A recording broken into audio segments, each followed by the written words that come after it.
장마전선은 제주도에서 멀리 남쪽으로 내려가 있습니다. 우리나라는 그 영향에서 벗어나 현재 고기압의 영향권에 들면서 전국 대부분 지역에서 맑은 날씨가 이어지고 있습니다. 푸른 하늘이 펼쳐지는 가운데 서해 쪽에는 낮 동안의 햇살로 인해 구름이 피어오르고 있으며 일부 지역에서는 번개가 번쩍이며 대기 불안정을 드러내고 있습니다. 소나기를 동반한 정란운이 발달하는 모습입니다.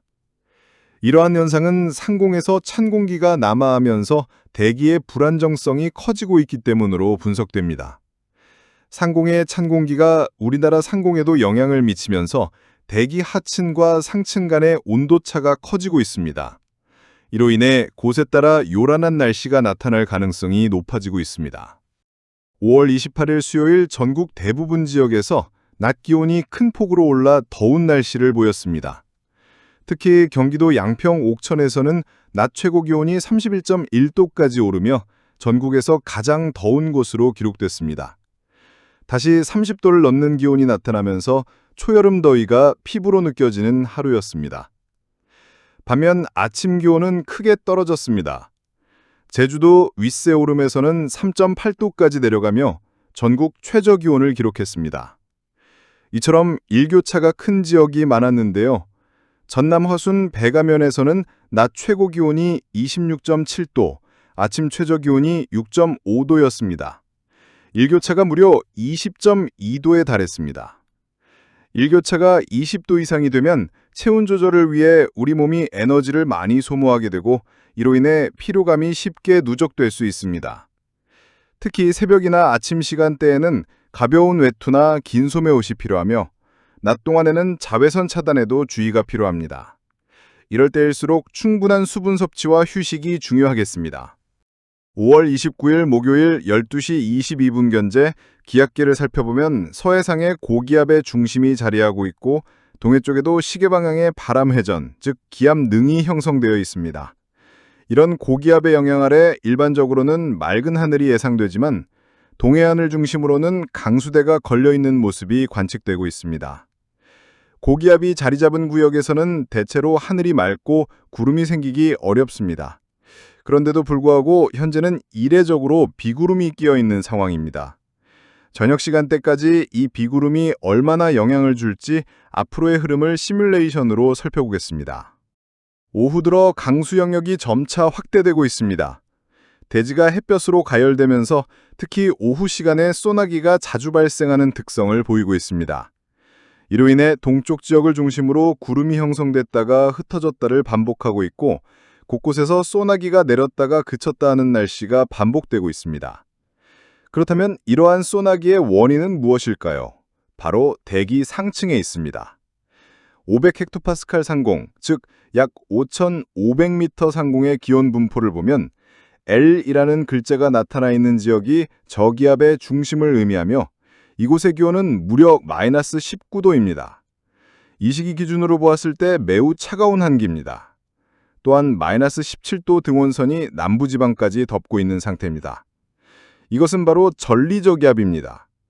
전리저기압이란 제트기류의 흐름 속에서 편서풍이 크게 사행하면서 일부 찬 공기가 떨어져 나와 형성된 저기압입니다.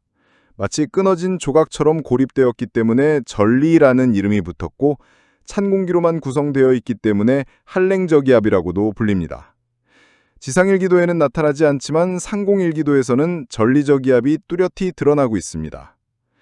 이러한 대기 구조에서는 위쪽에 차갑고 무거운 공기가 존재하고 아래쪽에는 따뜻하고 가벼운 공기가 있어 공기의 균형이 깨지기 쉽습니다. 이런 상태를 대기 불안정이라고 하며 결국은 차가운 공기가 아래로 내려오고 따뜻한 공기는 강하게 상승하게 됩니다.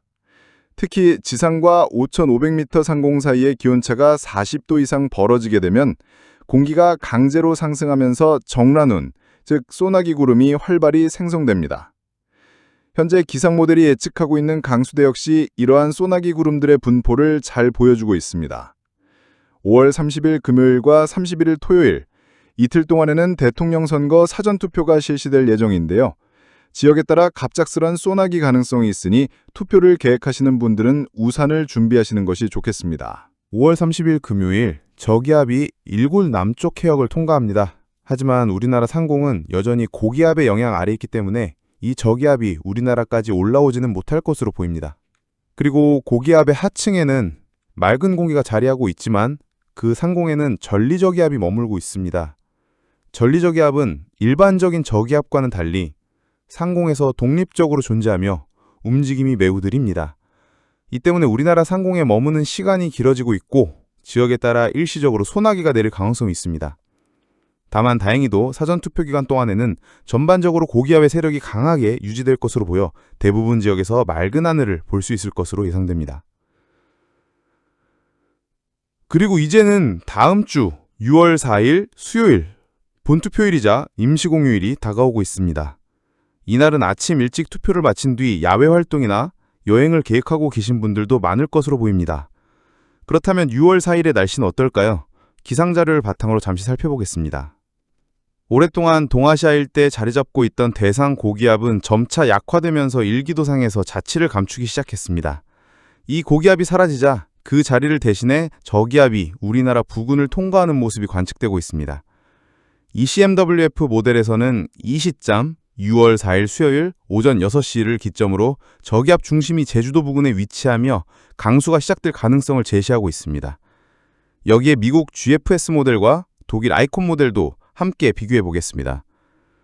미국 모델은 저기압의 중심이 훨씬 더 남쪽, 즉 큐슈 남쪽 해역을 통과하는 경로를 보이고 있어 우리나라 본토에는 비구름이 거의 걸리지 않는 예상을 하고 있습니다.